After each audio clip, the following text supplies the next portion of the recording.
What's up guys, welcome back to the channel. Today we are going to be doing a product comparison. We're going to be comparing the RΛΖR DeathAdder Elite with the ROG Gladius. I actually love both of these mice, but I actually use them for some quite different scenarios. For the ROG Gladius, I use this for mainly CSGO, and this one for Overwatch and other casual games.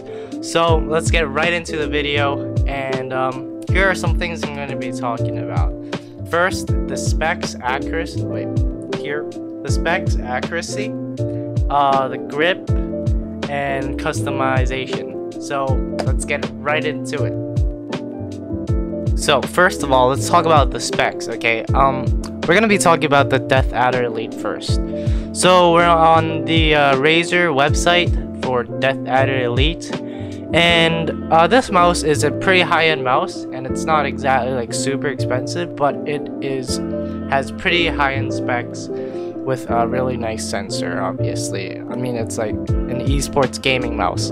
So RΛZR claims their mouse to have the world's most advanced optical sensor, and I'm not sure if they use PicsArt or some sensors that they customize themselves, but I will say that it is very accurate. They also have this RΛZR Omron switches, and these switches are switches that RΛZR customized themselves with another company. RΛZR claims that it can go up to 50 million clicks, and obviously I cannot actually know how many clicks it can go up to because I haven't clicked it 50 million times. It is very clicky though.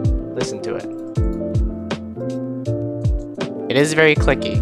Also, the side buttons, like these two other buttons, are also very clicky compared to the ROG one, which is a little more stiff.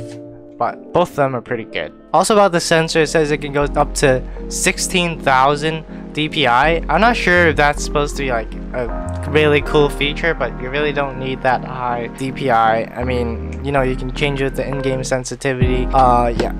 So for the DeathAdder Elite, it actually has a 1000 Hertz polling rate, which means how many times a sensor sends a signal back to the computer per second. I think it's per second. And it has a weight of 105 grams, which is, I would say, pretty light for a mouse. And the ROG Gladius feels slightly heavier. It has two DPI buttons where you can actually change the DPI up and down. With 5 different DPI settings, you can make the DPI go up and down. I would also like to add that sometimes the DPI changing can be a little glitchy. Sometimes it doesn't work if RΛZR Synapse is off, and that is one of my experiences with the mouse that I find pretty frustrating.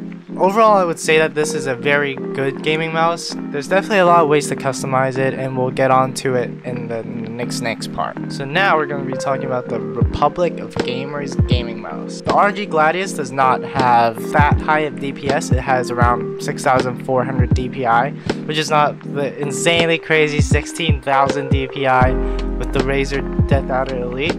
This mouse has a much higher polling rate than the DeathAdder Elite, pretty much double, with 2000 Hertz polling rate, and that means that it sends double the amount of signals per second to the computer. So it means that it tracks your movement more. It says that it's pretty ergonomic, same with the DeathAdder Elite, and it can be used with different grips. Something that's really cool for this mouse is that I would say that this is a mouse that's very convenient. First of all, you can just do this, and you can remove the USB cable, and the package comes with a braided cable and a normal plastic cable. So if you just pull this button down, and you can basically remove it. And I find it very convenient because sometimes I travel around a lot, going to esport arenas and stuff, and yeah, detachable cable.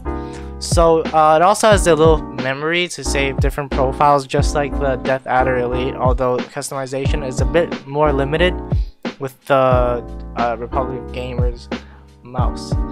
And it also has 2 side buttons, a scroll wheel obviously, and 2 clicky clacks thing. And something different with this mouse is that it only has 1 DPI button, and you can only choose between 2 DPI settings. So about the clickety clacks, like the switches, the clicking switches, it says that the arm-on switches can go up to 20 million click durability. These arm-on switches are obviously not the same with the RΛZR ones, because the RΛZR ones, RΛZR actually co-designed them with arm-on. And also for the ROG Gladius, you can actually switch the mouse feet here. So if they actually wear out with scratches and stuff, it makes it have more friction. You can actually switch them out by peeling them off and sticking the new ones back in. But I actually never done that. But sometimes it causes a little bit of inconveniences where it's more like stickers, right? So sometimes they'll peel off a little bit and they'll kind of scratch against the mouse pad. But you just gotta push it back in and then it's just gonna disappear. The problem's not gonna be back for like a while. And yeah, I think the biggest selling point here for accuracy is the 2000 Hz polling rate, and I think that is something that gives a little bit of an edge over the DeathAdder Elite. Although both of them, the polling rates are pretty much highly noticeable because they are so damn high. So on to the next section, we are going to be talking about grip. Grip is one of the most important things in a mouse because all gaming mics are pretty much very accurate, and they are, I would say, the same, especially the high-end ones. If it's the cheap ones, then it might be quite a big difference. So first of all, let's talk about the DeathAdder Elite. The DeathAdder Elite has a pretty nice shape, and it has these rubber pads on the sides which can really help you lift the stuff up, lift the mouse up, and it has 2 mouse feet, very big ones. It's pretty smooth, and there isn't a lot of friction. So usually when I hold the mouse, I hold it like this. I use a palm grip, and these 2 buttons are actually pretty easy to click since they're right above the thumb, and they're pretty big buttons. One thing I don't really like about this mouse is that it's pretty hard to pick up. You look at the side here. It actually is a little bit tilted to the outside like this, and when you pick it up, it sometimes feels like it's gonna slip out of your hand, and that's something that I don't like that much. The DPI button and the scroll wheel are pretty easy to scroll and click, but something I don't really like about the scroll wheel is that it's pretty, if you look at it sideways, it's pretty inside of the mouse. It's like there's only a little bit sticking out. It's sometimes a little hard to scroll compared with this one, and I'm not a big fan of this scrolling as well because it doesn't feel that smooth. It feels like it has like it's like you're scrolling it bit by bit, like there isn't much freedom like the Logitech, for example, where you can just like scroll it and it's gonna start scrolling forever. And next we're gonna talk about this, the ROG Gladius. So something I like about this mouse is actually a solve for an issue over there, and this mouse is much easier to pick up. As you see, it has a little bit of curve inside. Let me turn on the lights. The mouse actually has a little curve that goes inside, and here it kind of goes in as well. So it makes it really easy to pick up. Although it's a little heavier, it's so much easier to grip. The mouse is slightly smaller, with while the DeathAdder Elite is kind of wide and thick. I actually kind of like this mouse more for competitive gameplay because it gives me slightly more control with the grip. Something that I don't really like is that the rubber pads are actually a little stickier, and these creases can actually hold more dust inside, as you can see here. And the only way to remove it is just like use a toothpaste and like scratch it out, compared with these, which are a lot easier to clean, and it's more like a basketball. It kind of feels like the skin of a basketball, you know what I mean? I would say that both of these mice are actually really good in terms of control. I prefer using this one for more casual games because, well, you can kind of like rest your hand on it without having to grip it too tight. So you can just leave it on the table and just like play casually, you know what I mean? So next up, we're going to be talking about the customizability. So these two mice are actually pretty much the same price. The Razer DeathAdder Elite is around $50 US, and the ROG Gladius is also about $50 US. I think that you can customize Razer's mouse a lot more than the ROG Gladius. First of all, because the ROG Gladius does not have RGB support, especially because this is the first version of Gladius and not the RGB one. For the RGB one, you actually have to pay more, and the RGB one actually has skirts around it where it actually lights up like a RGB ring. But for both of these, you really won't notice the RGB that much because it's just a scroll wheel and also the logo. It's just a scroll wheel and the logo for both of these mice that actually light up. Although they both have lights, you won't really notice it that much unless you're in the dark, obviously. So we're going to be talking about their customization software. So for Razer, obviously you use the Razer Synapse software. I think it works for all Razer devices. And you basically have this Chroma Studio, and you can customize literally like a lot. And you can customize a lot with this mouse. And there's so much stuff here that I don't even know like what it is. And just like any mouse, you can actually you can actually change different functions that each button does.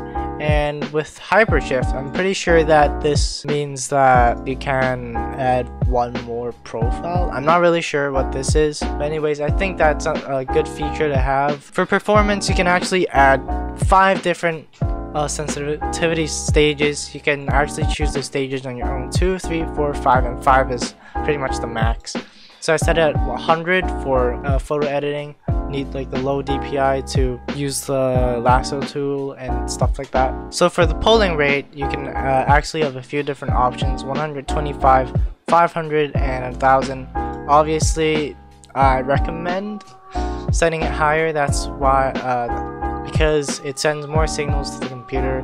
But if you like lower ones, then definitely choose lower ones. For lighting, you can actually choose the brightness. So you can choose if the lighting turns off when the display is off. And yeah. And you can also, this is like the quick effects, which, because I don't actually know how to use the Razer Chroma thing. And this is calibration, which you can calibrate your mouse to different mouse pads for optimal performance. And you can also change the lift-off range. And which means if the mouse will still sense the signal, and that means if the mouse will still track you if you lift the mouse like just like slightly higher or just like really high. And basically, yeah, that's what lift-off range is. So right now we're going to be talking about the Republic of Gamers. And for Republic of Gamers, you use an app called ROG Armory.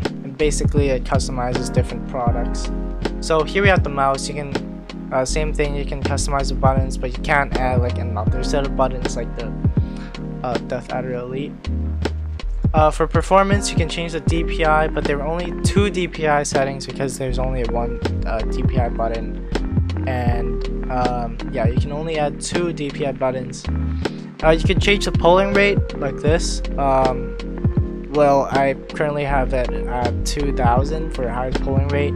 And angle snapping means that the mouse will predict your movements, and when you move your mouse, it's gonna make it like slightly more smooth, you would say. You can change the acceleration and deceleration of the mouse. And for button response, you have it at 8 milliseconds, which I wouldn't say it's too high, but it's pretty good already. But in competitive gaming, 8 milliseconds might mean like a lot. For example, in games like CSGO, 1 millisecond can basically determine if you're dead or not. So for lighting, you can choose breathing or steady, which are the only 2 options. And there's only one color, which is red. You can choose if the lighting is on for the scroll wheel, the logo, or the DPI button. So here, here, and here. But you can't really choose the brightness. So for calibration, it's pretty much the same as the DeathAdder Elite, where you can choose manual calibration. choose like your own mouse pad, and also you can also change the lift off distance. So in conclusion, I think that both of these mice are actually very good mice in terms of competitiveness. I might not like the DeathAdder Elite as much as the ROG Gladius, but there are some things that the DeathAdder Elite has an advantage of the ROG Gladius. For example, RGB and these rubber pads. I personally think that the ROG Gladius, it gives me more control, especially because I have small hands. But some of you might have bigger hands or maybe like a stronger grip, and you might like the DeathAdder Elite a bit more. But personally, I like to stick with the ROG Gladius for competitive games. So I would say these two both have very accurate tracking, just like any other high-end gaming mouse. So if you choose between buying these two mice, I think it really comes down to preference and grip, and mainly customizability, because the specs part really doesn't really make that much of a difference. So yeah, that's it for the whole video. If you liked it, remember to subscribe and smash that like button, and I will see you guys next time. Bye.